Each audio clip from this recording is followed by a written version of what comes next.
Okay, I think we should be getting live here. If you can see this, just making a few adjustments, making sure YouTube is working. We'll give it one moment. You can let me know where you're from, though. Why is this? There we go. Make sure we get that straight over here. I'm very particular about lining things up, but hopefully that should be working now. All right, YouTube. See if we're live. We are. All right. I am Drew Badger, the founder of EnglishAnyone.com and the English Fluency Guide. Welcome to another live video here on YouTube.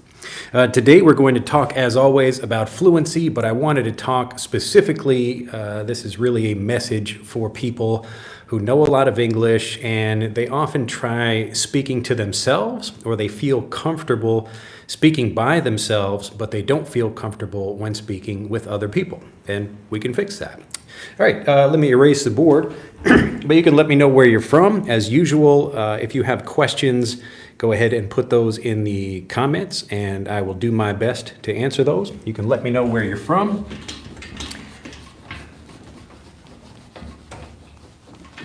Most of the videos I make are just answers to questions I get from learners, and this one we were actually talking about.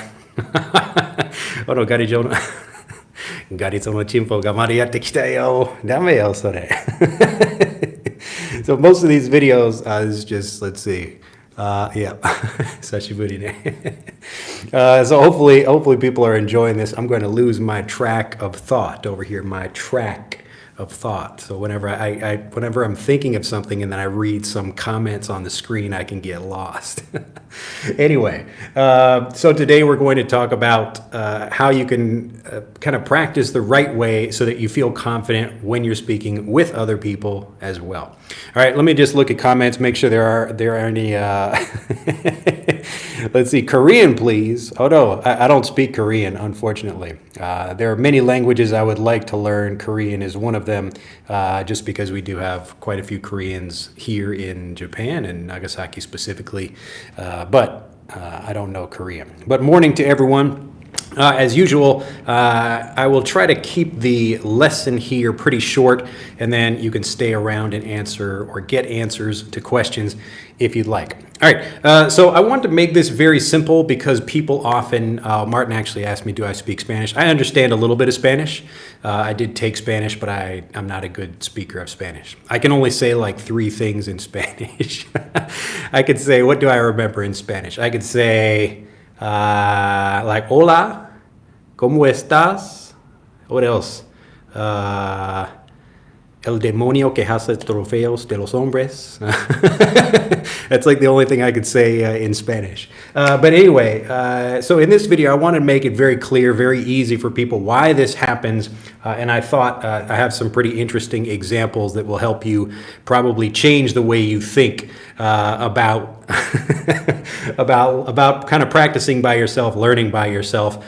So hopefully this should make some sense to you. So let's just make this very simple. So here is the kind of the two main things that people have when they're learning by themselves or trying to speak by themselves. Let's just make a simple chart over here. Make sure you can see that. All right. So the first thing, if you're by yourself, I'll just say I'll just put you. So by yourself over here, and then we'll just put with other people. Okay, so others. So when you're by yourself and when you're with other people, and the two main things people have when they are learning or trying to speak by themselves, the first thing is mistakes, and the second thing is control. All right. So I just want to compare this, look at this, just really make this very clear for people why they feel confident, or they might feel more comfortable speaking by themselves, but less comfortable speaking with other people. And then we'll talk about how to fix that issue. All right, so the first thing is mistakes. So number one, if you're talking to yourself, you don't really know if you're making mistakes. So often maybe something might sound right to you because you've been saying it for a long time, but you don't really know if you're making mistakes. Probably you are, and often I will get like writing from people, especially in comments in videos or in emails from learners, and they will tell me like they're trying to explain something. They use actually a lot of advanced vocabulary or some more difficult vocabulary, but they still make a lot of basic mistakes. So when they're talking to themselves, they might be making mistakes here, but they don't realize it. Okay, so that's part of this. So it's like if you're making a mistake, we say ignorance is bliss. Ignorance.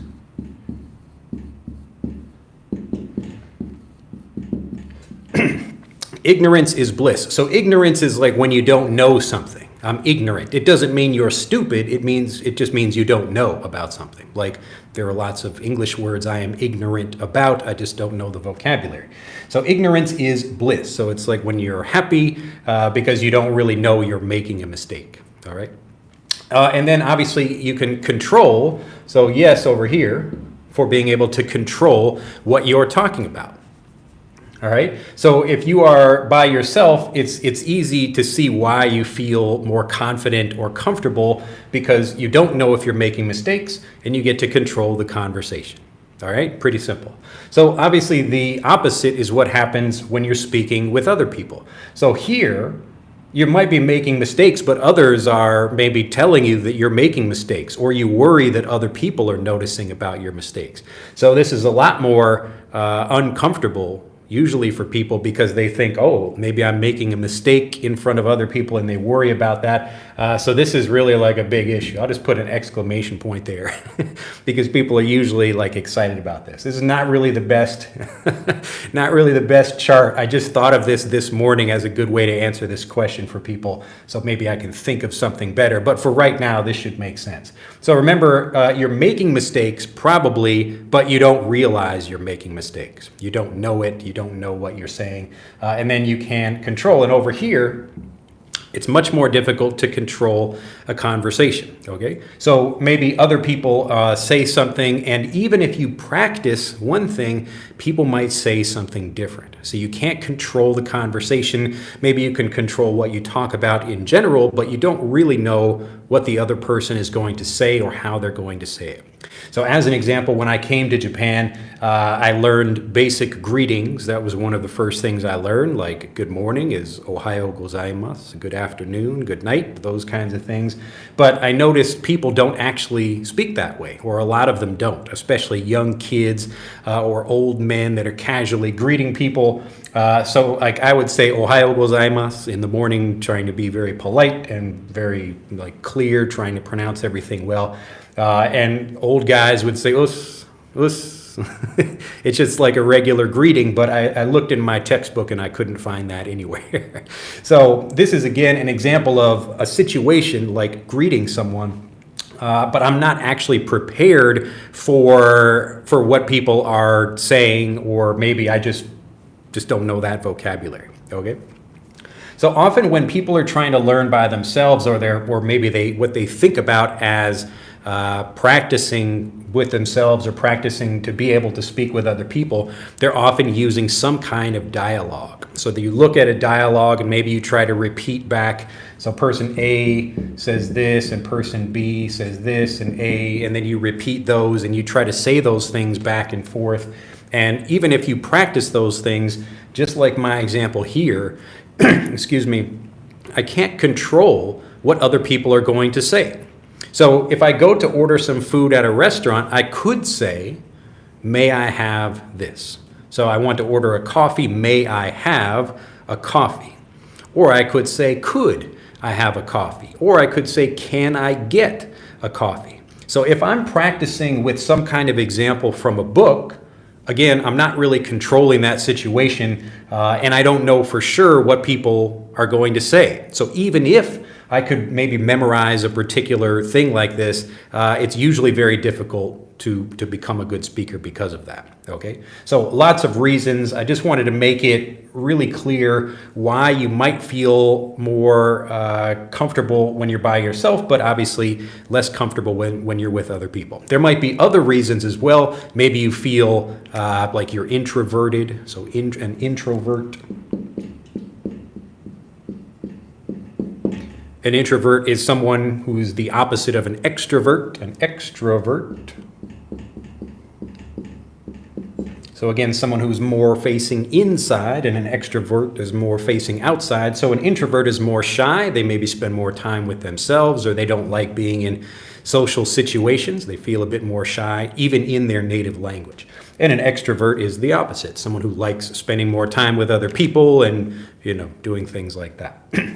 So what I'm talking about here is really the language specifically, all right? So problems associated with the language, not just when you're like if you know your own language well, but you feel nervous when speaking with other people, you will probably have the same problem with English.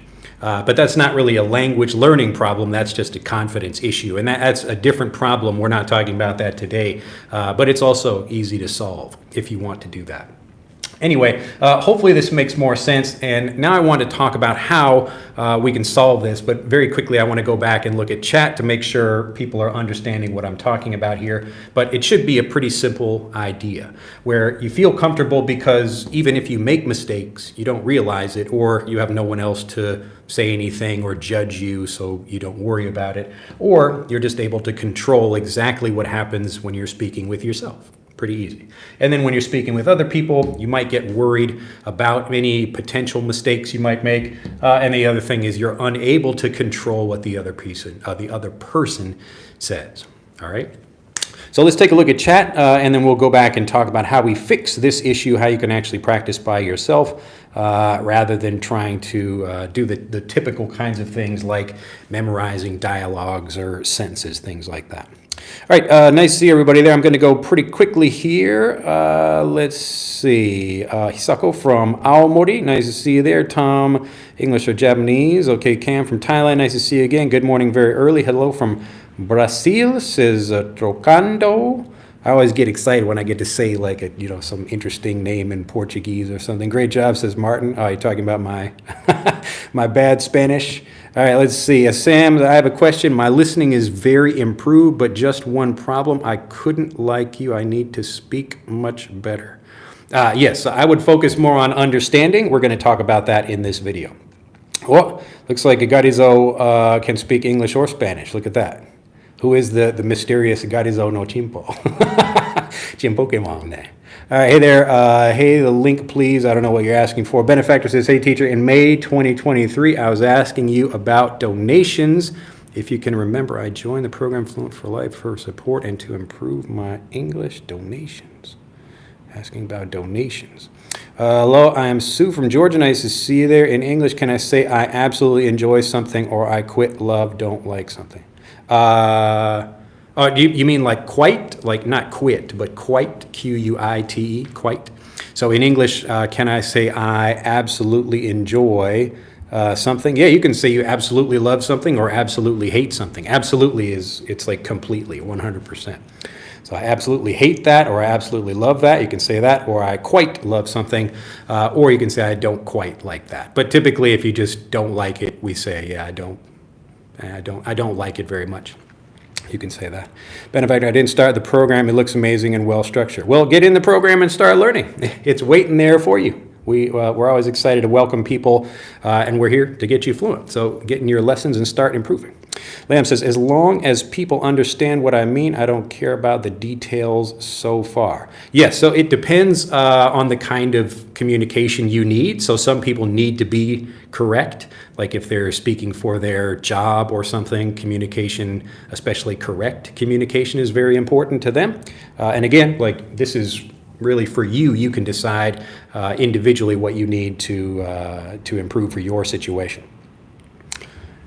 あ、大村に引っ越した。名前は教えてね。俺、大村に引っ越したけど。Yeah, you moved to Omra. Use your English though, or your Spanish. Hello, sir. Good to see you again. Ben Wong says, "How about Picture Dictionary? Is this a good way to get a lot of vocabulary as a native way?" Ben, you could do that. A thing that's even better than that is just using Google. Do a Google image search. This is similar to what we do in Frederick. So if I give you a word for something, and it's also important, like. I'm going to explain this in two ways. The first way, just answering the question, is if you can get lots of different images, that's better than just a Pictionary, a picture dictionary.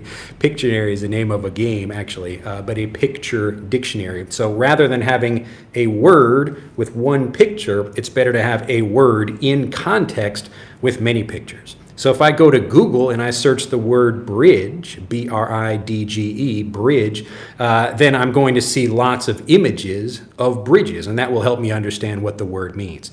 But it's also important, and I repeat this again and again, that words by themselves don't mean anything. They only mean something in context. So it's more important to get lots of native examples that way within a particular context for that word. So I can talk about a bridge like a physical bridge, or I could talk about a bridge like a connection between cultures or something like that. But in general, if you know the particular context of a word, then it's a good idea to do a Google image search. So we do a similar thing in Frederick, and you can click on the link in the description to get that app if you don't have that already. But this is where we have multiple images for each of the words and sentences that we have.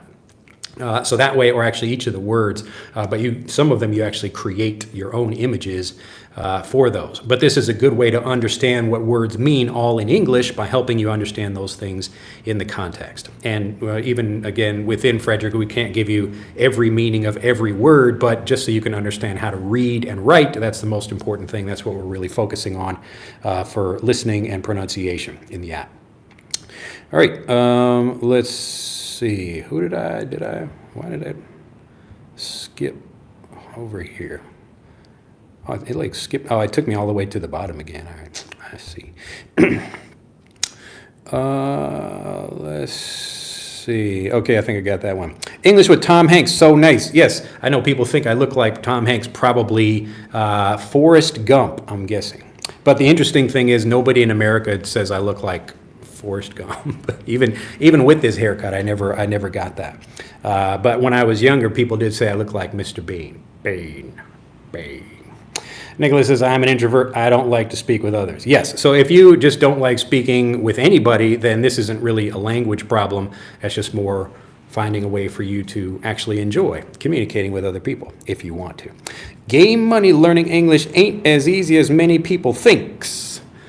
Actually, it is quite easy, and that's why lots of people are able to get fluent. But the difficult thing is, if you learn in a way that makes language confusing, it's going to be more difficult for you. So you could spend lots of years learning the traditional way and trying to memorize rules and use translations, and yes, that is the difficult way to learn the language, but I'm going to show you actually in this video how to make it a lot easier for you, even if you're learning by yourself.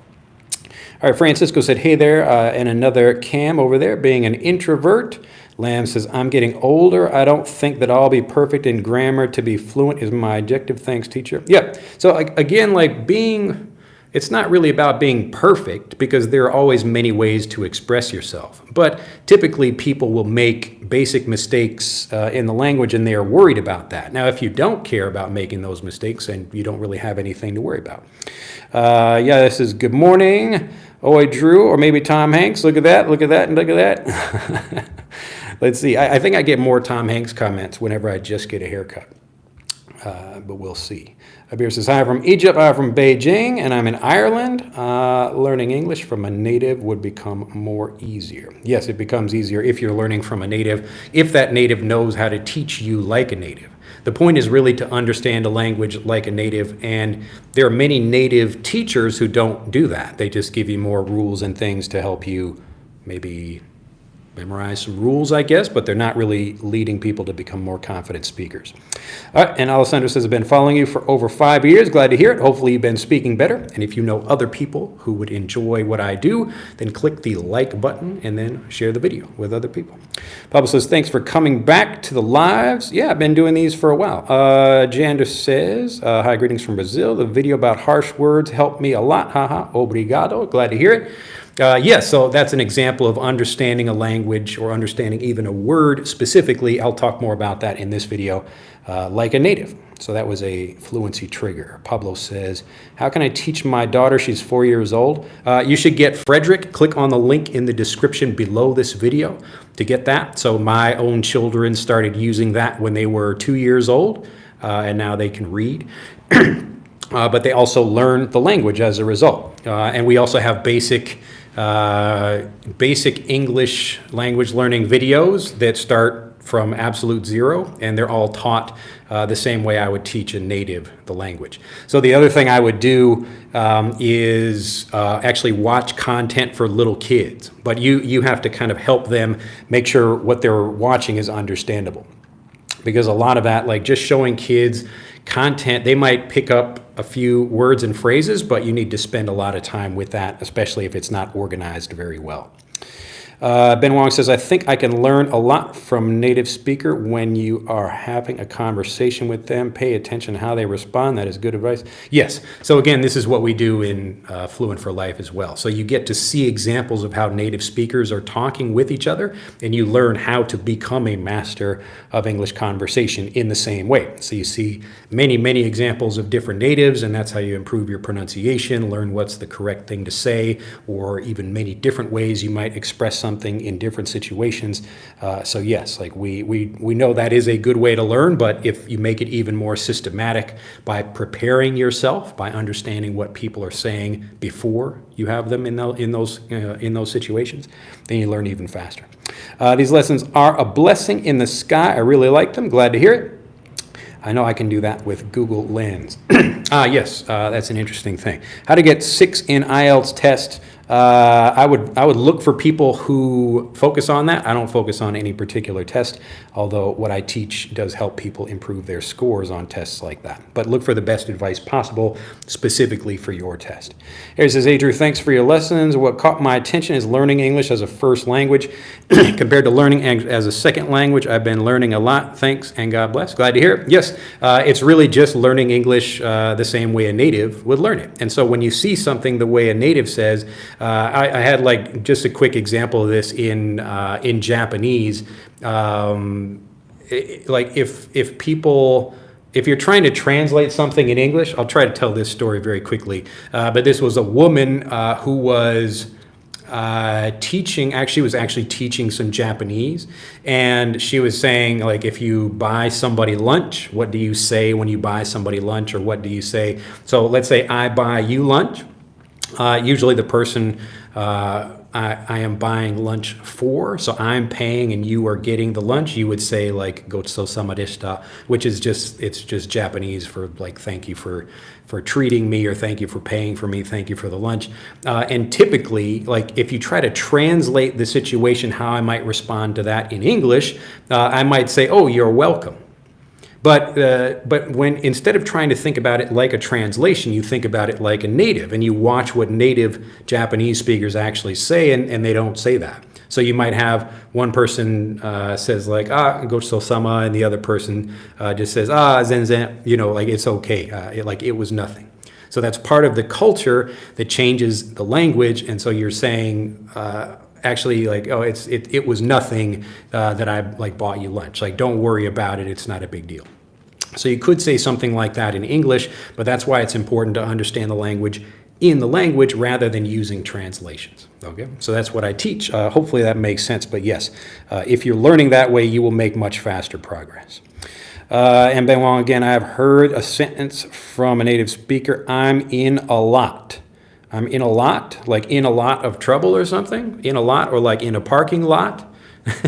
I guess it could be depending on what the situation is, but that's correct English. I'm in a lot.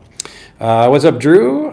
Your video says to you, maybe didn't finish that comment. Good morning. Good morning from Pakistan, from Vietnam. Namaste. And let's see, Rainer says, hi, Teacher Drew. First time following your lessons live and my first time dropping a message over here. Thanks for the hard work. You are an incredible teacher. It's my pleasure. Again, click that like button.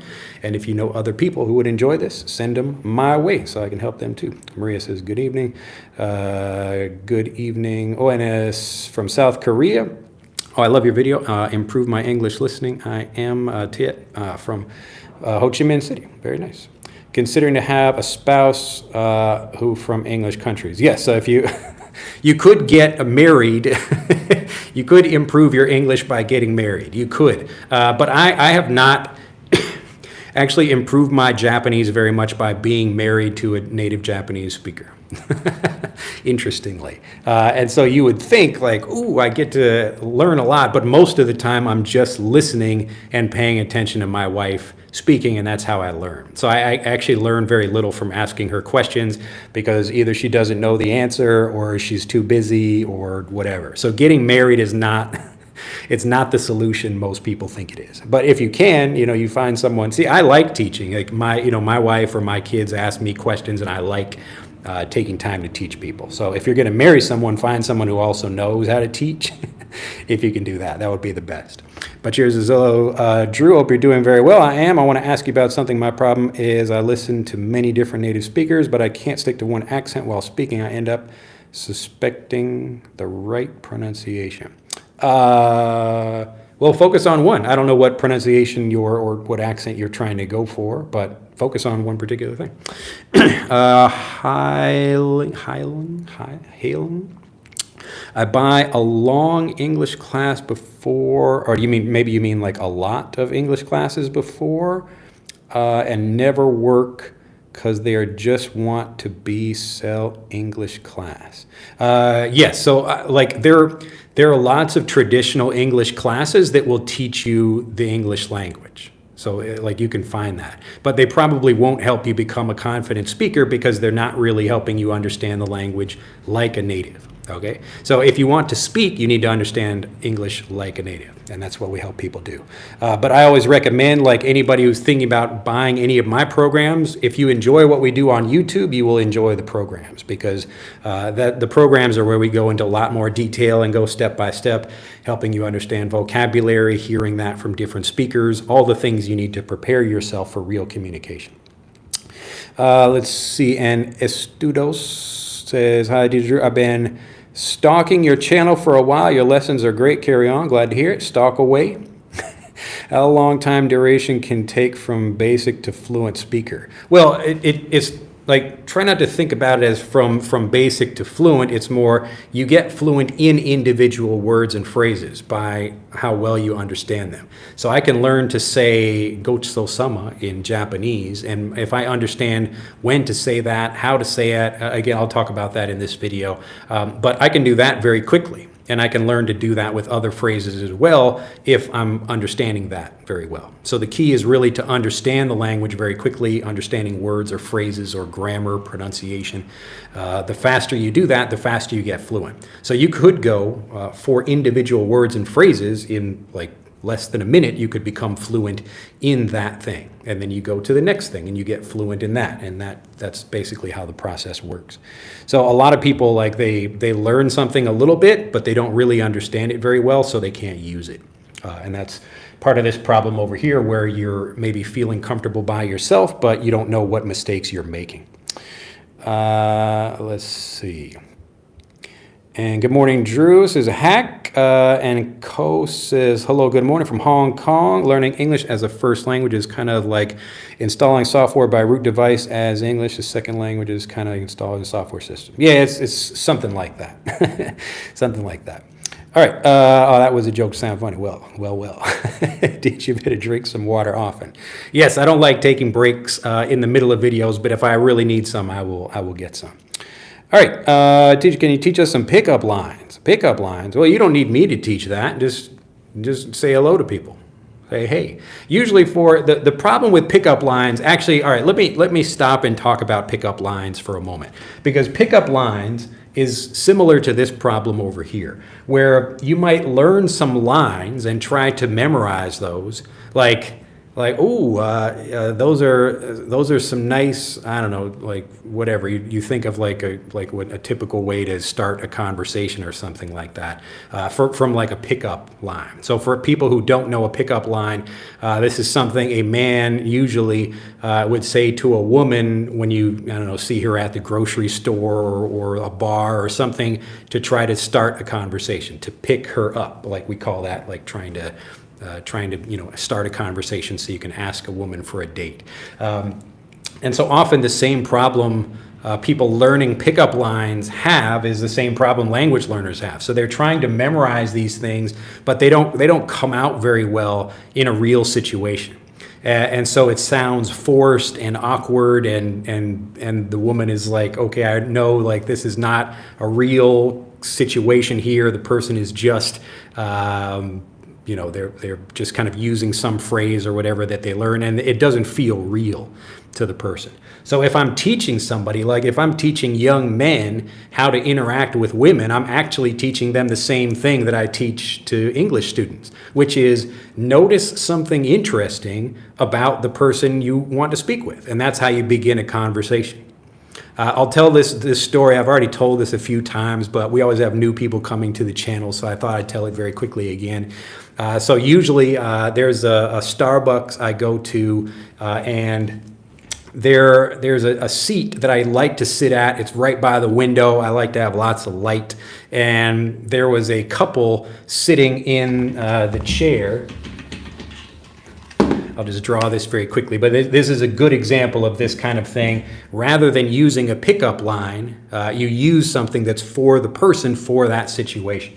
So there was a chair here, here, here, here, here, and here, and I usually sit in this chair right here, but the wife was sitting here and the husband was sitting there. Now this is right at the beginning of the day, so it was maybe 9 o'clock in the morning, and these two, they were foreigners, so it was just a couple from America, but they were living in Tokyo, and the whole restaurant was open. So the whole cafe was open, and so the wife was sitting here and the husband was sitting here, but I wanted to sit in my chair.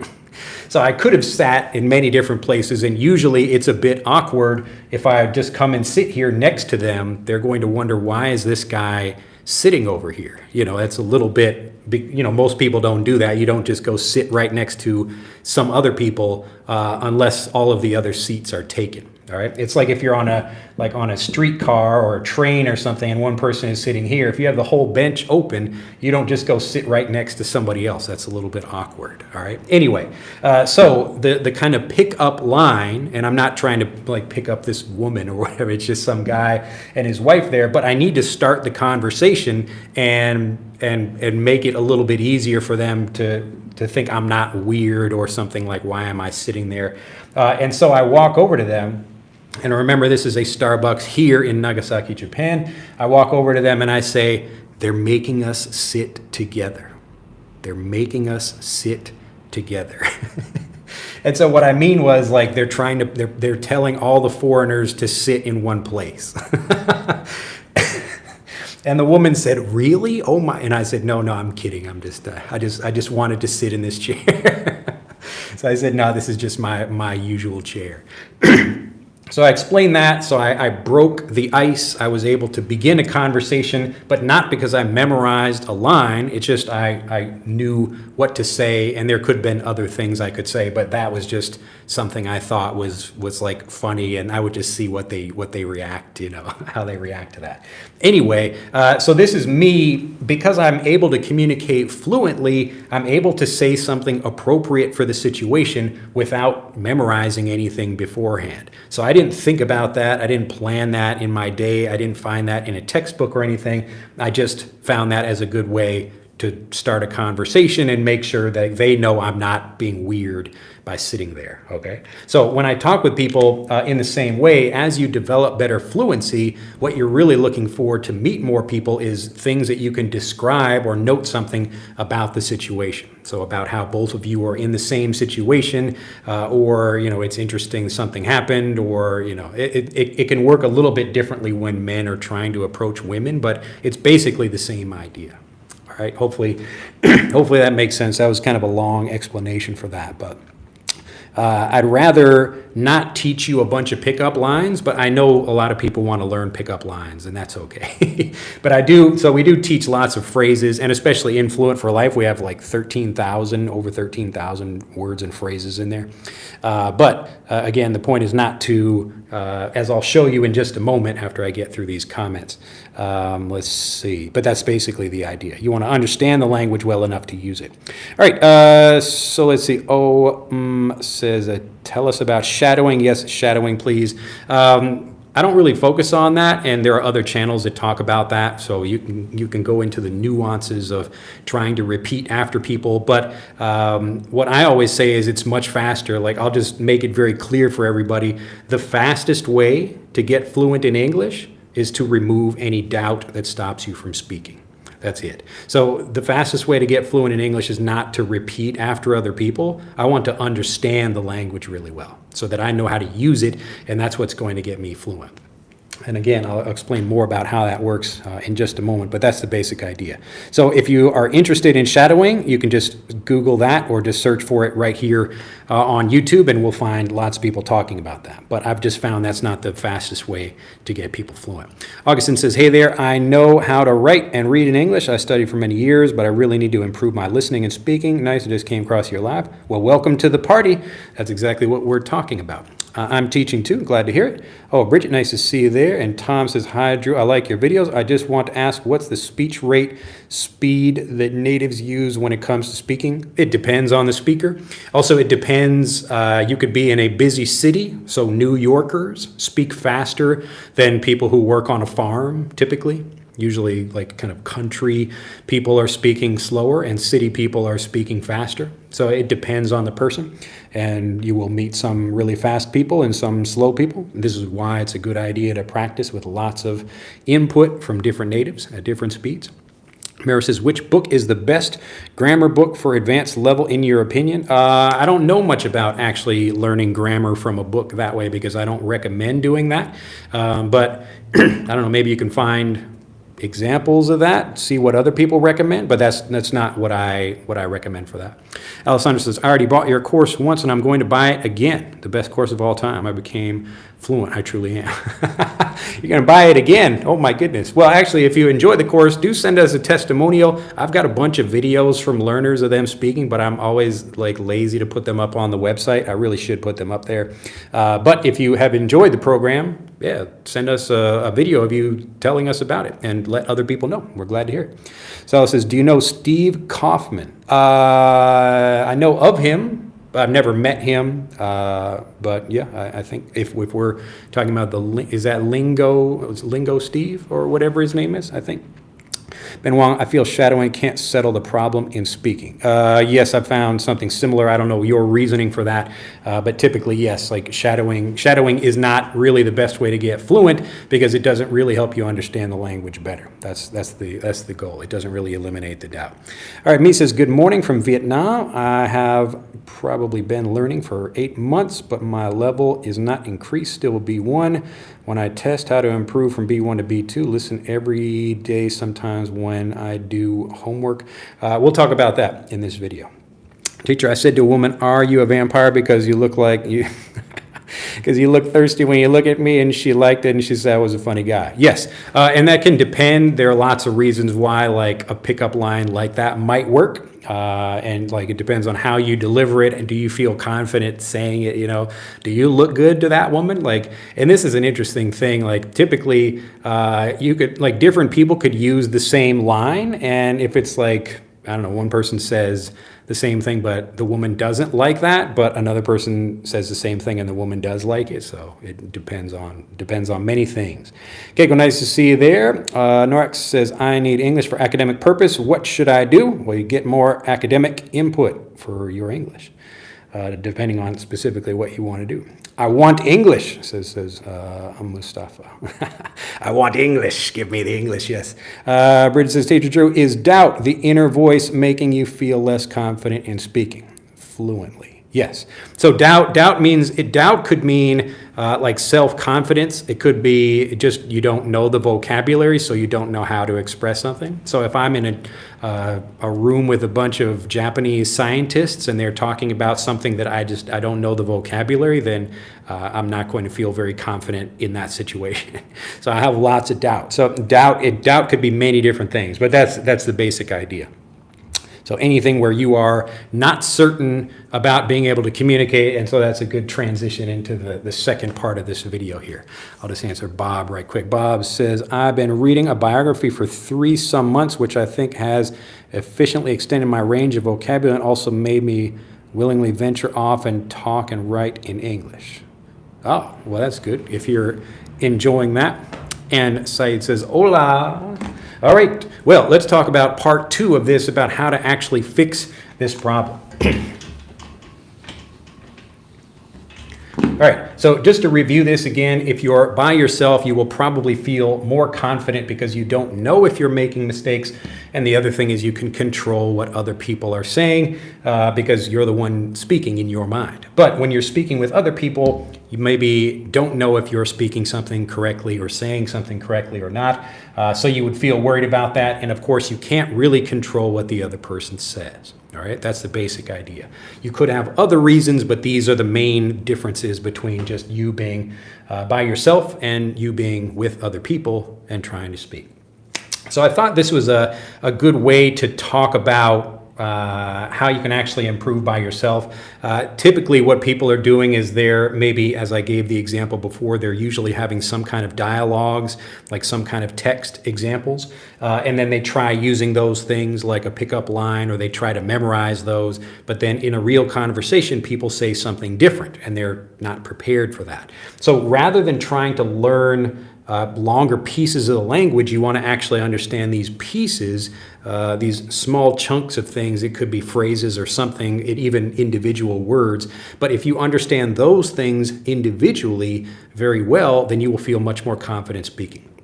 Now, when I thought about covering this topic, I remembered a story from my childhood about, it was like an art teacher explaining about a block of wood. And I think maybe this was even a story about, I don't know, somebody else, like a famous artist, I don't know, Leonardo da Vinci, maybe. But imagine you have a block of wood like this, and it could be anything. It could be a block of wood or stone or something like that. But within this, there is a sculpture of whatever you see in your mind. And the goal is really to eliminate.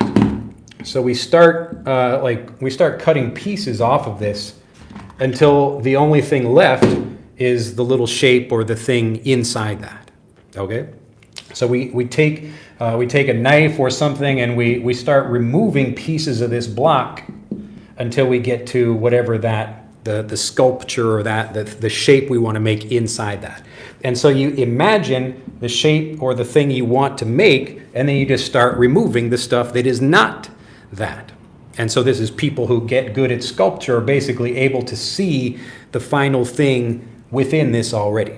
And so each person, maybe they have a block like this and they make a different sculpture. You make a different, it could be a shape or a person or an animal or whatever the design is. But the point is you can see that thing in that. It's always in there, okay? And then you just need to remove what is not that thing to become this thing, okay? So as we keep removing pieces of this, we remove more of the block, we cut it away until finally we just have the last thing that's here, all right? Now, why did I think about this story? I was reminded of this because it works really the same way with speaking. And so if you imagine you have like a block, same kind of idea, like a block of wood. Within this is a particular thing you want to say. So you already know what you want to say. You're not really, the goal of language learning is not really learning what to say, because you already know how to express yourself, or like I want to go to the store or whatever. We use language to communicate that, but you already know what you want to do. So you want to go to the grocery store, you want to say someone looks beautiful, or whatever that thing is. So that thing is already here. The problem is that you just need to get rid of the doubt that stops you from doing that. All right? So just another way of understanding the same idea. You might have doubt about pronunciation. You might have doubt about whatever the specific words you might use, but you know what you want to say. The essence of the thing, the particular phrase or the idea, that's really like the thing that will actually help you express what you want within English. So maybe, like, let's say I'm I speak Turkish. That's my native language. So I speak Turkish and I know what I want to say, or I'm angry, I want to express myself, but I want to do it in English, and I just don't know how. So what I would do is see lots of examples of natives expressing themselves and getting angry, and then what do they say? How do they say it? All right? So maybe like in frustration, so if I'm feeling frustrated, that's the thing I want to express here. In Japanese, as an example, like a child gets frustrated and they say like baka. Baka is like, it's like something is stupid, or it doesn't make any sense, baka. And so like I see a bunch of people say that same thing. Like my wife says like baka ne, or my daughters say that, or I hear somebody else. And each time I hear one of those examples, I'm removing a little bit more doubt about what words to say, how to express it, what the pronunciation is, what the grammar might be if I'm using that in a particular sentence. And as I understand this better, as I remove all this doubt, I become fluent in that thing. Okay? So the fastest way to get fluent is to remove the doubt that stops you from speaking. It's a negative process because you already know what you want to say, but you just don't know like the exact words, or maybe you are nervous about pronunciation. So maybe you do know the words, but you don't know what's the intonation or the pronunciation of that. And so getting more examples of this thing, if you learn individual words and phrases this way, you will feel much more confident. And then the trick is to link these things together in a conversation. And as you see them, and as you learn these individual words and phrases, you get to understand them very well. You will naturally become able to do this and connect these things automatically in conversations. Okay? So we're going to contrast these two ways of learning here. The first one is, we can kind of ignore learning by yourself, but the typical learning English as a second language is, again, we might have a dialogue, A, B, and we're talking back and forth like this. And so you might try to memorize that, but this is a unique conversation that may or may not happen in the real world. And if you're not prepared for this, or you're not prepared for how natives might use those words, so I could write a dialogue up here, but natives would probably express it differently, or they'd say it faster, or maybe the pronunciation would be less clear.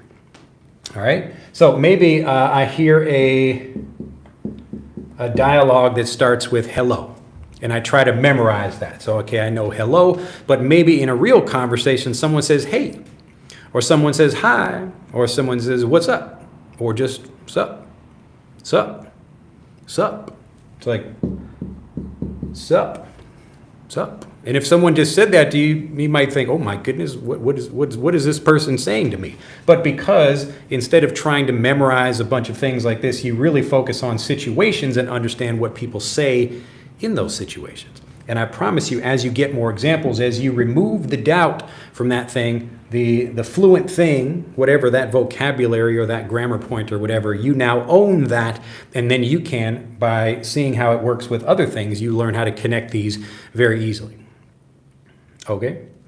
So hopefully that makes sense. Rather than trying to memorize like some longer examples of sentences, I really want you to get very fluent. I really want you to understand the vocabulary very well. And that way you will naturally begin to link these things together without thinking about it.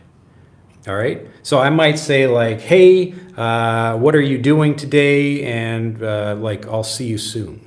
Okay? So I know each one of those pieces, and I know how to put them together when I'm just in a conversation without thinking about it. So I'm not translating. I'm not hesitating to think about rules. I'm just using everything well because I understand the individual pieces really well. Okay, so this could be specific words, and I understand those words for those contexts. So it's not just a word. I think I had a question before about like what a word means, but the definition of a word changes for the context. I think it was like the harsh example. So I did that in a different video. That was how to speak fluently about almost anything. You should watch that video too, if you have not seen it.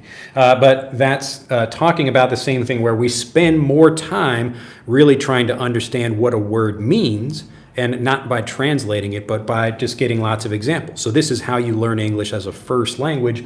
You understand these individual pieces, and then you just automatically begin connecting them in real life. Because you know the pieces so well, you also know how those pieces might fit together.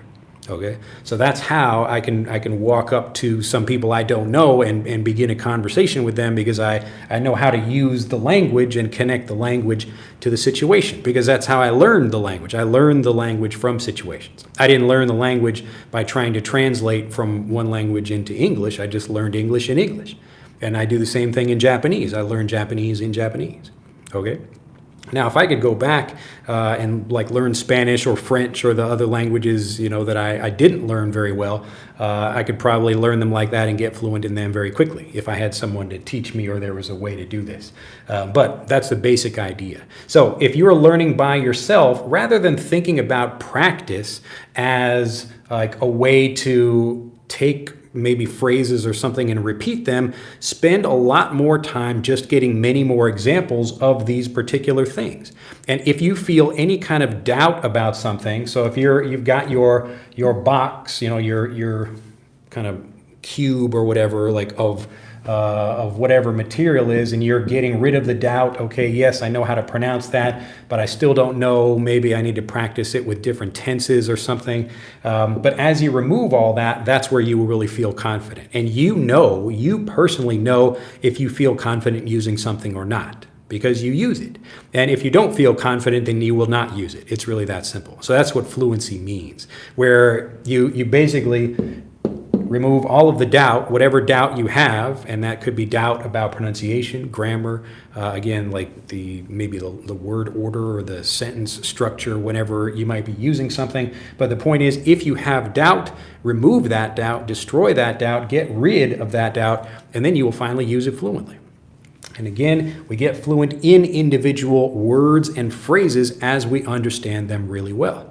If we don't understand them really well, we won't use them. So I could have one thing that I understand really well, and I say that. But this other thing, I don't know it very well, so I don't say that. So you don't really get fluent in English. You get fluent in individual words and phrases as you understand them well. And then if you do that, you can connect them automatically, because that's really what fluent is. It means you understand how to use something, well, the correct way to say it, how to respond when someone says something like that to you. All of those things come, and they come as you get more examples of those things, not as you try to repeat them to yourself, like where you're imagining yourself speaking with other people. Okay?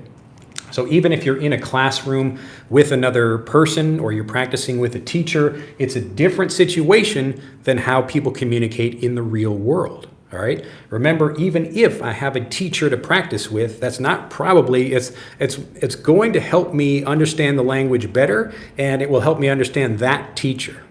All right. But if I get into the real world, so lots of people take lessons with native teachers and they still don't communicate fluently because, wait a minute, the actual people speak differently than my teacher does. So even these examples here, it's really just to help you understand principles of learning, but I'm doing this in a very slow and clear voice so you can understand what I'm saying. But in real life, I would be speaking differently.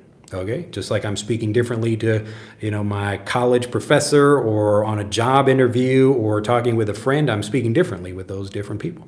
So rather than thinking about typical practice where you're speaking to yourself, you don't really need to speak to yourself if you just get lots of examples of other people speaking, because those are the things that are going to remove the doubt.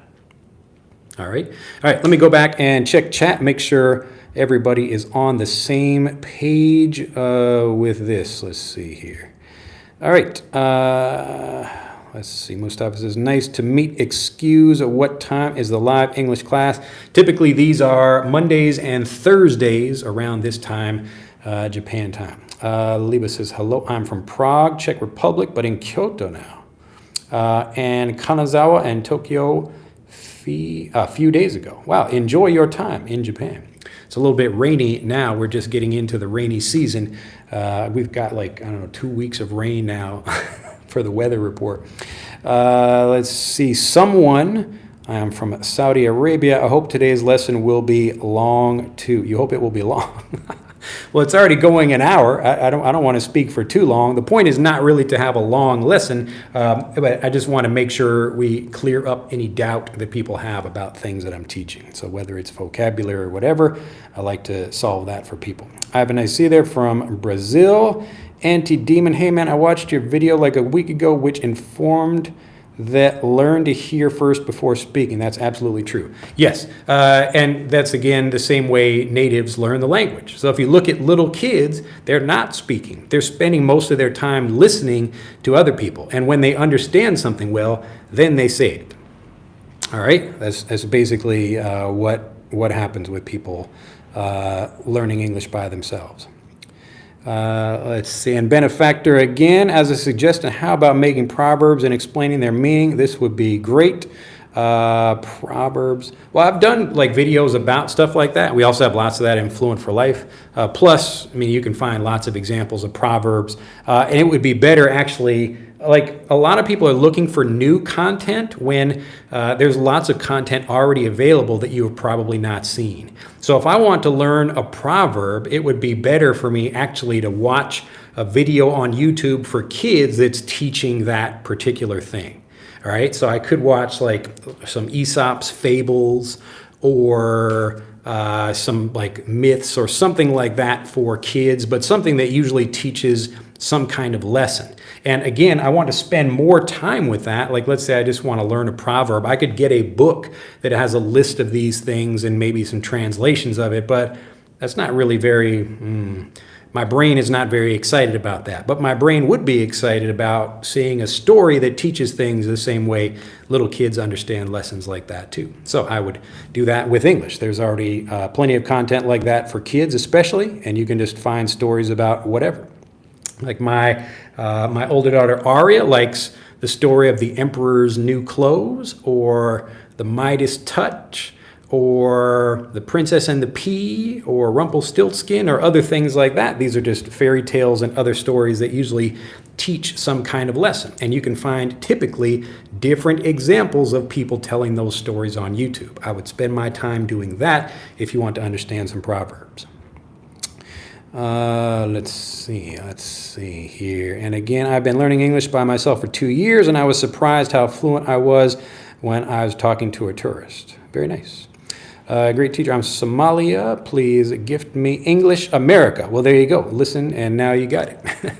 Now I watch Jordan Peterson's videos with no subtitles first, and then I turn on a sub to pick up some vocabulary, which I send to ChatGPT to review while watching the video again. Very good. Well, look at that. You are taking control of your English, and again, you are destroying the doubt. That's how you do it. Some people will say y'all when they see each other. Yep, I say y'all. Y'all, right?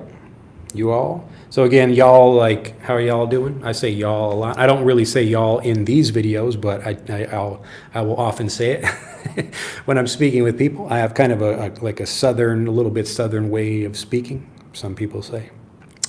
Richard says, I can express myself when I need to, but I have a bit of doubt about my confidence in English speaking. Yeah, so that's typically just doubt about pronunciation or whatever for particular words or phrases. So if you remove that doubt, just think about what is the doubt specifically. If you spend a little bit of time thinking about that, you will think, oh, like, okay, I want to say this word. I know the word, but maybe I'm not sure about how to pronounce it.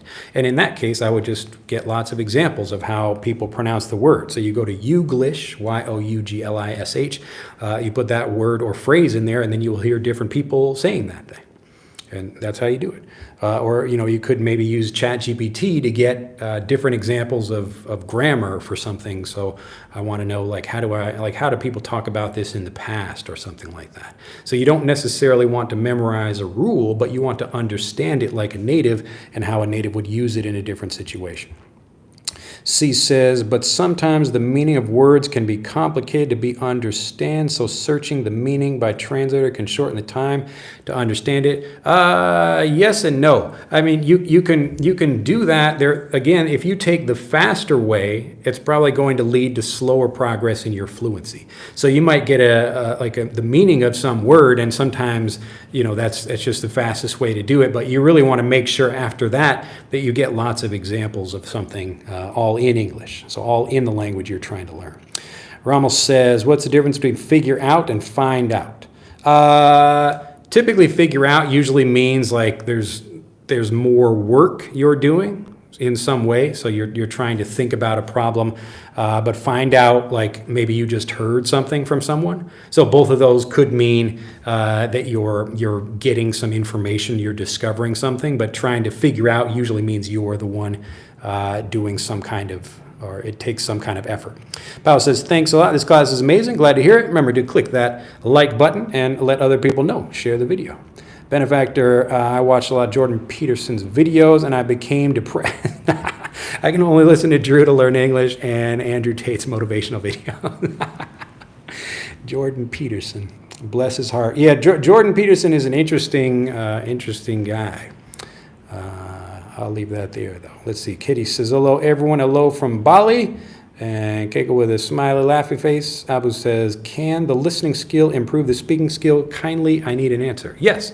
And again, the goal is it's not just to listen, it's to understand the language well. And part of that comes from listening. So as you're listening to something, you will improve your listening ability, also improving your speaking ability. But the point is, if you understand what you're listening to, that will speed the process up. So if I'm listening to something and watching it at the same time, like these videos, you're listening to me and you're also watching me speak or watching my bad drawings on the board up here, that's going to get you to fluency faster because it helps you understand better. Okay, so whatever you need, like if I show you a picture of an apple, I could say apple, but it's much better if you actually bite into an apple and taste what the apple tastes like. So I don't want to just listen to people say apple. I want to eat the apple and know what the apple flavor is and know how it feels. That's going to connect me much better with the apple. So the more input you can get that helps you understand something, the faster you get fluent. So remember, the fastest way to get fluent is to remove the doubt that stops you from speaking, all right? Whatever that is. All right. And Ranjith says, good morning. And Mr. Drew, confidence of speaking gives you through practice. Please comment. Well, again, practice is what I'm talking about here. Practice really comes from getting more examples of the language that help you understand something. And you'll notice me when I'm teaching something, if I say something and I feel like people don't quite understand it, I'm not just going to repeat that. I will try to explain it in a different way. And actually, if you look at most of my videos are explaining this one idea in different ways. Okay, so you want to hear things in different ways, hear them from different people at different speeds, lots of these things, because the whole point of this kind of practice is to prepare you for the real event of speaking with other people. Okay, and this is why we don't want to just memorize a bunch of lines, because people in real life might not understand that, or they might not use those things when we're in a real conversation. But if we understand individual pieces of the language, then we know how to combine them or to use them in different ways in a conversation. That's what it means to speak fluently. I'm not just repeating something I heard, I'm actually communicating it, and it's real because I know how to use the language well. Okay? And you'll notice even the videos, I'm not using a bunch of difficult vocabulary to explain all this. It's usually very simple vocabulary that even a native child would understand. And so I'm not, that's what it means when I talk about practicing. It's not like trying to repeat a bunch of things by yourself, because repetition doesn't help you understand a language better. What actually helps you understand the language better is a lot of varied examples. So this is what I call naturally varied review. But it's really just a different way of saying learn like a native. Learn English as a first language, and that's what's going to help you speak. All right, I think, did I skip anybody? Let's see. All right, Ian says, still doubt how to use though. I would get lots of examples of that. This is kind of a trickier word to go through just one word like this without having any context. But I would find the context where you see that word, like I like this restaurant. I don't like the price though. So if I'm here, I'm using though to mean but. All right. So I like this though it's too far from my house. So in that case, this is, again, why we want to learn vocabulary in context, rather than just look at a word and try to get a definition or a translation of it, because that will change in different contexts. Okay? Hopefully that makes sense. All right, so I would look for more examples of that and focus on one at a time for each of those situations. Powell says, I'm still struggling with listening skills, but when I need to say something mostly, so you'd say most of the time, I can do it due to or do I'm looking synonymous or similar. Okay, similar words for what to say when I would love to be fluent. But it sounds like you're getting there. This is what I call moving like water. So water doesn't stop when it hits a rock, it just goes around that thing. And so a fluent speaker, if they maybe can't think of the right way to say something, or they make a mistake and want to say something different. So this actually happens a lot in my videos, but I'm very good at moving to something else, and most people never notice it. All right, so if you're a good speaker, then you can make mistakes, or you can anticipate something and, okay, I'll just say something else. All right, so as you get more examples of things, all of these begin to work together, and now you can actually learn new things from the other things you already know. So learning English as a first language, there's just lots of very good reasons to do it, but this is when people talk about practicing, this is the kind of practice I talk about for getting you fluent. Let's see. Okay, David says hello from Georgia. Nice to see you again live. Glad to see you there. David, your videos give me great motivation to practice almost every day. Glad to hear it. Remember, you don't need to sit and write a lot or do anything really to get that practice. Just get lots of examples of a particular thing. All right, so watch 10 YouTube videos or even 2 YouTube videos about a particular thing, and you will feel more confident talking about that, because you will see different examples of how people do things. Yeah, usually like the removal of doubt. Let me put this in yet another way for people. If you really want to remove a lot of doubt, this is kind of like an even longer process. But a lot of people really they want to know everything, so they feel confident. You can imagine in any situation you will have a power curve. A power curve just means when we look at the different phrases people might use. So if I'm greeting someone, I could say hello or hey or how are you or other things like that. So in a regular conversation for a particular situation, you will usually have some things that are used a lot, like really highly frequently used, like hello or hey for more casual conversation. So if we imagine a greeting, like something like this, like the most common thing would be like hello or hey. All right, so we really want to make sure we understand these words and know that. But then the rest of this is going to be other things, like some very infrequently or some a bit more frequently like that. But as you get more examples, by seeing more people in that situation, you will naturally fill this in for that thing you're speaking about. So another example, if I go to a restaurant, I bring up this restaurant example a lot because people go to restaurants, it's a common thing, or go to a coffee shop or something. But I could say may I have a coffee? All right, so you could say may or could.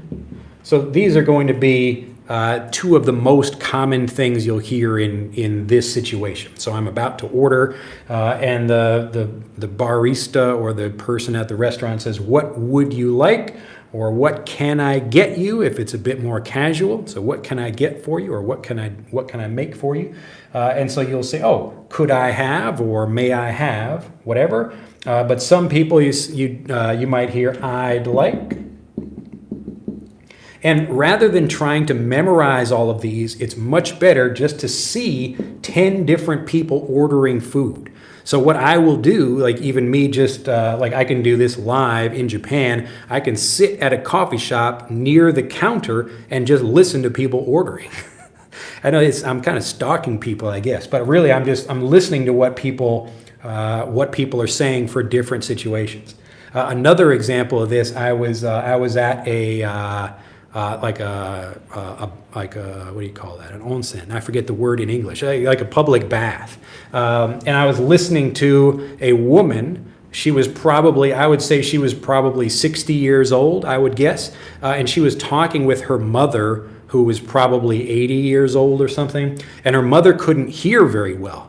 And so this woman was like, she would say something and then she would say it again in a slower, clear way. And she was a little bit frustrated that she's like her mother can't hear very well. But that was great for me because I'm just like sitting at the table next to them and I'm pretending like I'm reading a book, but I'm listening to what they're not like, oh, look at that. Like so she'll say something that's especially like Nagasaki, I don't know, she was like ikanken, ikanken, like we have to go or something, and then like her mother was like, what? Like, what did you say? And she was like ikanai to ikenai desu, like she was, and then she was saying it like the more traditional way how you would say it, but more slowly. And so I'm getting a really good Japanese lesson just listening to this woman talk to her mother, because she was saying this in different ways. I was getting this naturally varied review automatically, but again, it's the same situation. So if you want to feel even more confident in situations,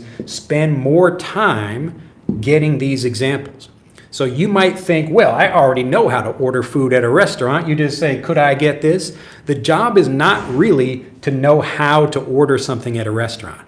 The job is really, how do other people order at a restaurant? Okay? Because you want to be prepared for all of the other things people might say. All right? And yes, maybe you don't work at a restaurant, maybe you do, but the point is you're getting lots of good examples of the language, and all of these things work together, because maybe I don't go to this restaurant, but I go to a different restaurant or whatever. All right? Hopefully that makes sense. All right, let's see here if I answered that. Let's see. All right, I think I got, all right, we're at, so Pablo says, tap, tap, tap, fellas. Hopefully that means tapping the like button, not tapping something else, but hopefully. David says, every people around me, so you could say everyone, in this case, everyone around me is very surprised how I managed to do such, or make such progress in my speaking. Glad to hear it. And Abu says, how to upgrade my level from C1 to C2, illustrate through steps if possible. It sounds like a chat GPT prompt. It's basically what I'm telling you here. So whatever, like, try not to think about your English level as B1 or A or whatever. Think about what do you want to talk about, and then get examples of that. So if you want to know how to order food at a restaurant, watch lots of YouTube videos about people ordering stuff. And not English lessons. I'm talking about actually like, people trying food at a restaurant or something like that. Just watch a lot of those videos. And you will get, most people will say this, but some people will say these other things over here. Okay, so it works the same way, whatever you're learning, and whatever your level, it's usually because you have some kind of doubt that's stopping you from speaking. That's the real problem. Okay, so you don't really need to know more vocabulary, you just need to know it better. All right, and Ben Wong says, how native describe this situation? Feel itchy in the nose and feel want to pick the nose. You could say, yeah, my nose itches. My nose itches. But if you want to say that, like, I really want to like dig. Oh, I want to dig in my nose over here. Oh my God. I want to dig in my nose. So you probably wouldn't say that, but that's a way of saying that. That's one way. There might be many other ways. You could pick your nose, or if you're talking about scratching the outside, that's a little bit different. But picking, yeah, you would say just picking my nose. You don't want to pick up your nose. That's a different thing. You want to pick like a pickaxe, so picking something. See, I heard repetition also the important part of study, but building understanding through many examples are sound add up, and yet I still confused to collaborate both. All right, so the basic idea, if I had to make this very simple for you, All right, so here is the English as a second language way, and here's English as a first language way. So English as a first language, you will get some. So step one is you learn some vocabulary. So we learn something. And then step two is we repeat that. And repetition, like it will help you a little bit. Okay, I repeat something, but then we have this same problem where if people say something different, or maybe I don't quite know the pronunciation or something, there's typically some doubt here about how to use that vocabulary, and this is where people get stuck. So they want to get to the step three, which is speak fluently, but they don't. So they learn and they repeat, and then they wonder why they don't speak. And it's because there's still some kind of doubt there that's stopping them from expressing themselves. But the EFL way, like we're going to learn something, and I'm going to continue to spend a lot of time learning that. I'm going to learn many different examples of that thing rather than getting like one example from one teacher and then trying to repeat that. So repetition is useful, but it's much better what I call naturally, we'll just abbreviate this, naturally varied review. And so instead of repeating something where we get the exact same thing from the same person, like I only listen to one dialogue or listening thing from a CD or online or whatever from a teacher, even from a real life teacher, it's helpful, but it's not as helpful as getting many different and varied examples of that vocabulary. Okay, so I hear my mom say it and my dad say it and somebody else. So it's a form of repetition, and each time you might hear a few repetitions of these different examples.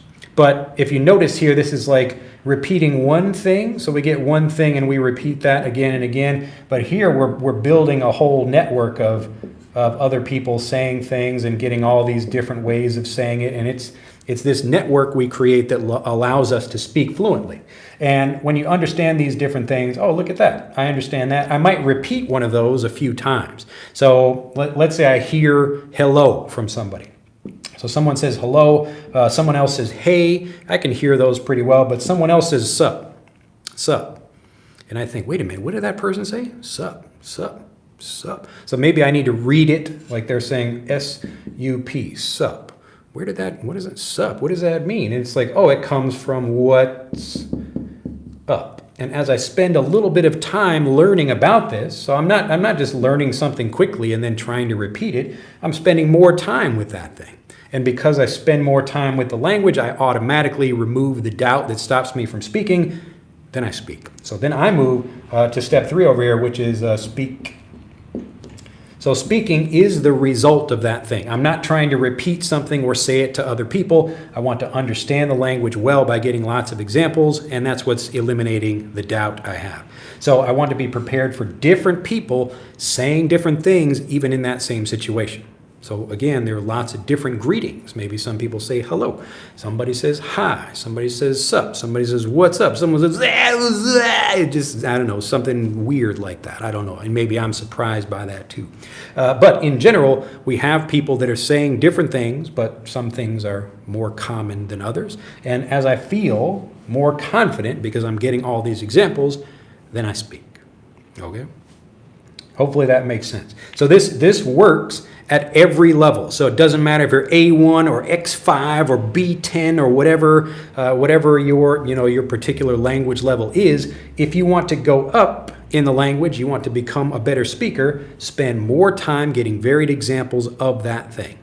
All right? And you can prove this to yourself very easily. Pick one word and just spend today, get like 10 different examples of that. And I guarantee you will feel very confident about saying that word. Okay? And just do that with more. That's really how the process works. Right, let's see here. All right, I've been going for 78 minutes. What time is it now? All right, 10:50. Let's see. Oh, okay, all right. Carlos says, hi, I'm Carlos from Mexico. Do you have a mail or WhatsApp to contact you directly? Well, you can just send us an email at info@englishanyone.com if you have questions. Steve says, I love you, Mr. Andrew, but I'm a male. I'm male, though. There you go. That's a good usage of though. All right. Repetition is like going to the gym. Yes, says Tom. Again, like getting fluent is different than going to the gym. I really want to make that clear for people because, like, for each individual thing, yes, you might repeat that, but it's more like a wide range of things. And I'll give you an example of this. Like, there's going to the gym where you're just like, man, I got to pick up this same weight and do it in a different way. It's like, man, I would love to find a different way of like kind of moving this same thing where I'm not just doing the same thing all the time.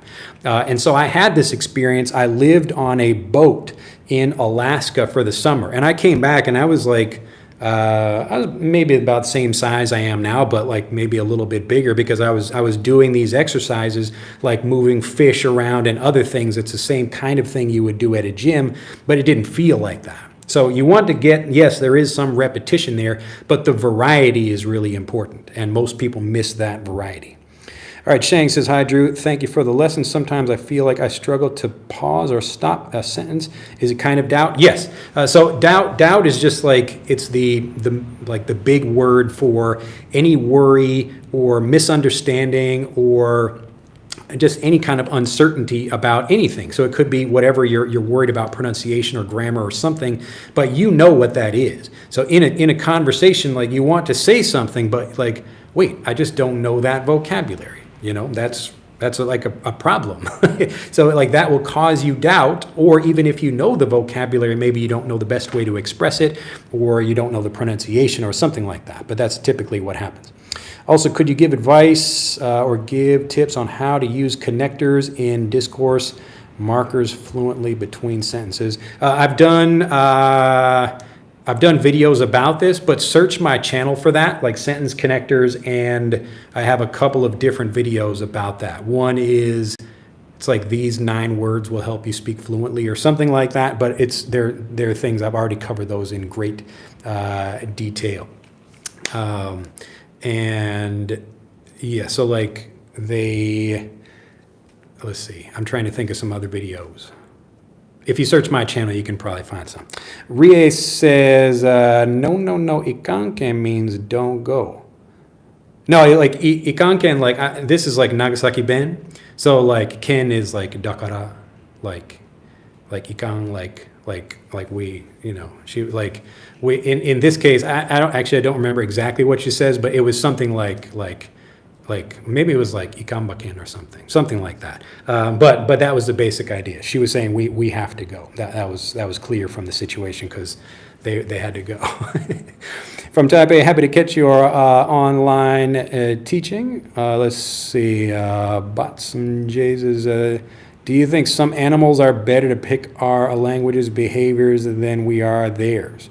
That's an interesting question. I know lots of animals can. Like dogs can understand us, monkeys or whatever, dolphins. I must go as ikana, ikenka, ikana, ikenka. Nagasaki no kata desu ka? Kinoshita-san. Yeah, but like people typically like say it much faster in that situation. As a teacher, the best video that I like in your channel is the one that you grab a pen and you start describing the pen and can talk for a long time only using a simple pen. That was really impressive. Yes, I'm glad to hear. Yes, the point of that is to show people that like the thing is not what like helps you speak. If you're able to communicate about something, you can express it in different ways or at different levels. Let's see, but glad you enjoyed it. I've never seen someone doing that kind of video before, and it was a unique lesson. Congratulations, teacher. It's very creative of you. Yes, I have a few different a few different examples of that. Like one is describing shoes, and I think another is describing a t-shirt or something like that. But I wanted to take some very simple things just so people could understand that you don't need to be a complicated speaker, but if you are a good speaker, you can still talk about something like that. All right, teacher, please make sure to stay hydrated and get some fresh air after this. Yes, I will go out in the rain after this. Thank you for today as well. Excuse me, I have to leave. See you. It says, wow, you're an amazing teacher. I like the way you are explaining. Glad to hear it. And Fungus says, looks like maybe like some eyes or something, I guess. Music Words is awesome.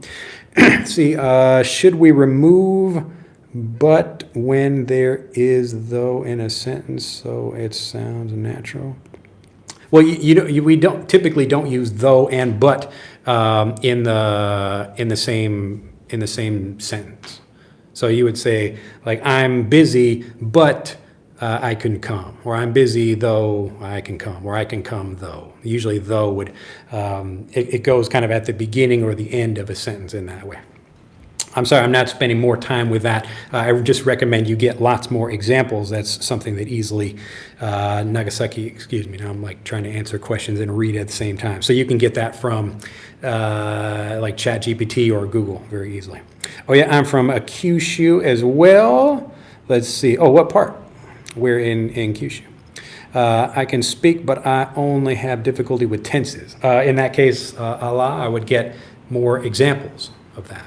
So just get examples in different tenses and try to think more about what is the situation. So you get a story and you hear that story in the past. That's the kind of thing we do in Fluent for Life. Rhea says, thanks for the reply. H. Rhea says she might have said ikanto ikanken. Maybe. What to use the phrase tear down. So tear down typically means like to take something like a structure and then break it into smaller pieces. Like after you have a show at a music festival or something, you have to tear down the equipment. So you have to disconnect things. All right, I should be back to your lesson again. Great teaching, thanks. Well, welcome back anytime. So he says, do you have any tips to be talkative person? Just like what I'm doing here, know the language well. It's a tool. If you know how to use it well, you can speak well. That's how it works. And Abu says, learning English looks like a triangle, consists of vocabulary, grammar, and pronunciation. Yeah, that's the basic idea. It's the language isn't really complicated. It's just more how well do you know the language? And that's the real trick to fluency. And so rather than trying to learn a bunch of things, you can actually learn a few things and understand them really well and become a good speaker very quickly. All right, how is the learning English teacher? I'm doing well. All right, let's see. And last question here. Teacher, I'd also like the video you talk about the book that was Mythical Creatures that you were looking for a long time. Yes, I remember when I finally found that book after 20 years, and it was nice to show that to my own children. But I recommend that book, yes, about the Encyclopedia of Mythical Creatures. I remember that there was a comment on that video, I think from some relative of the person who made that book, I think. I thought that was very cool. All right, David said, I have some kind of difficulties. I don't like something, but difference is great. I don't like something, I have some kind of... Is that a question? I have some kind of difficulties. I don't like something, but difference is great. I don't like something, but difference is great. I don't know what that means exactly, but I'll give you the same advice I gave everyone else, which is to get lots of review. And this is a nice thing about learning. If you don't like a particular thing, you can learn something else that's similar to that, if that's what you're referring to. But just to give a quick recap of this, if you struggle when you're speaking with other people, but you feel more confident by yourself, it's typically for obvious reasons, like you don't know about the mistakes you're making, or you're able to control the situation. You can control the speech when you're talking to yourself. But when you get with other people, then you might feel more nervous about them maybe catching your mistakes, noticing those things. And you certainly can't control what they're going to say. So that's why it's just a much more difficult situation. It's more challenging. But in order to prepare for this, rather than trying to memorize a bunch of things, you should really just spend more time getting lots of examples of the language. It could be for particular words and phrases or grammar, but you usually know the things you want to talk about and the things you struggle with. So focus on those things. Rather than trying to learn a bunch of more new things, focus on what you already have and you will become a more confident speaker. I promise you. All right, let's see. Benoit says, what is the meaning of someone who said she is a tough cookie? I'll let you Google that. It's an interesting one, though. Abu says, I guess we are exploiting you as a respected native teacher answering our silly questions. No, well, that's why I'm here. I mean, you could think about, I don't really think about it as exploitation. I enjoy teaching. I mean, if you ask me, and I don't answer every question people give me, typically if it's a question that's, like what does smart cookie mean or whatever, you can easily get that from Google. I remember we do teach that in Fluent for Life, though. But when it's something that people can answer by themselves, I usually let them do that. But usually my job is to make the language understandable. So if they try to search for something but they can't find it, then it's my job to be there to make it understandable for people. So when you understand, you speak. All right, would you mind if someone asked you about your personal life, such as how you met your wife? Well, I have a video on YouTube about that for that specific example. Like, you can look for wife. Just search for that word on my channel and you will find, you can see my wife, you can, or like however we looked, I don't know, 10 years ago or whenever that was. But she's been in 2 or 3 videos. My older daughter has been in a few videos as well. I don't think my younger daughter has. But yeah, I mean, if you have personal questions, let me know. If I think they're too personal, maybe I won't answer them, but you're welcome to ask me whatever you like. But I think that's the end of this video, so we've finished all the questions. But again, if you would like help actually doing all the things that we talk about, and I can actually get you fluent along with all the other natives that we have in the program, if you'd like to learn how to do that, just click on the links in the description below this video for Frederick, as well as Fluent for Life, and you can learn more about those. Let's see, is Mio a common name in Japan? I used to have a friend from that country. Yep, Mio is pretty common. But yeah, yep. So yeah, actually, I know like a few people named Miho, actually. So Estudos says, thank you very much for the lesson. You're an amazing person. Have a wonderful day. How it feels like to travel to Canada, Alberta. I have no idea. I've never been to Alberta. I've been in Canada before. But we will leave that for next time. And you can look for what are the most common male and female names in the UK. Google that. I don't know. Google whatever that is. I think now like the most common baby name for men is like Muhammad, I think. But I don't know for sure about like what typical names are. But Google that. Anyway, have a fantastic day, and we'll see you in the next video.